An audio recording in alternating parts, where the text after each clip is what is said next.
మార్గదర్శ వచ్చింది Kaleshwaram project. Okay. Kaleshwaram project cement బస్తాలు దొరికాయంట.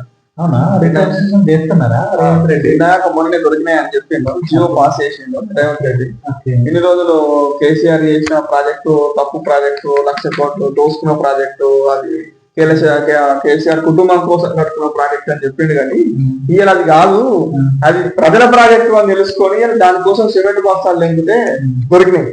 ఇప్పుడు అర్థమైందా రేవంత్ రెడ్డికి? ప్రజల ప్రాజెక్టు, అది నీళ్లు వాడే ప్రాజెక్టు, నీళ్లు ఇచ్చే ప్రాజెక్టు, వ్యవసాయానికి అనువైన ప్రాజెక్టు, వ్యవసాయానికి అనుకూలంగా మార్చిన ప్రాజెక్ట్ అని ఈ రోజు అర్థమైంది ఆయనకి.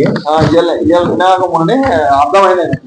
ఇక తెలంగాణ రైతాంగం గురించి ఆలోచిస్తే తెలంగాణ కోసం పాటుపడిన కేసీఆర్ ఈ కాళేశ్వరం ప్రాజెక్ట్ ని కట్టడం మంచి పని అని ఇలా రేవంత్ రెడ్డి గుర్తించిండు. ఆ విషయం అయితే మనము గొప్పగా చెప్పుకోవాల్సిన విషయమే ఇదైతే. ఎందుకంటే ఈ 2 సంవత్సరాలు ఆయన టైం వేస్ట్ చేసింది. కానీ ఒకవేళ ఈ 2 సంవత్సరాల కనుక ఆయన సరిగ్గా యూజ్ చేసుకుని ఆ ప్రాజెక్ట్ సరైన క్రమంలో సరైన పద్ధతిలో ఆర్డర్ లో పెట్టగలిగితే కనుక అసలు నెక్స్ట్ టైం ఈజీగా ముఖ్యమంత్రి అయితే అవుతుంది.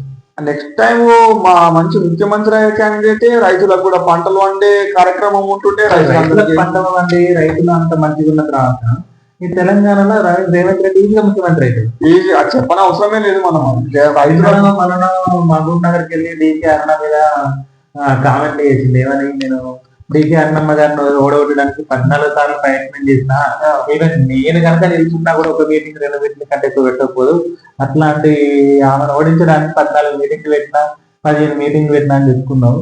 నువ్వు నిజంగా ఆ ప్రాజెక్ట్ సరైన క్రమంలో కనుక అమలు చేసుకున్నట్టయితే ఈజీగా గెలుచుకుని ఏ మీటింగ్ అవసరం ఉండకపోయి అప్పుడు ఉన్న కాళేశ్వరం ప్రాజెక్ట్ కోసము ఒక హరీష్ రావు గాని రేవంత్ రెడ్డి బొమ్మ కంటే తెలుసు. ఒక హరీష్ రావు గాని మనం చూసుకుంటే, హరీష్ రావు గాని కన్స్ట్రక్షన్ సైడ్ టైంలో హరీష్ రావు ఎంత అధికారులను ఇంజనీర్లను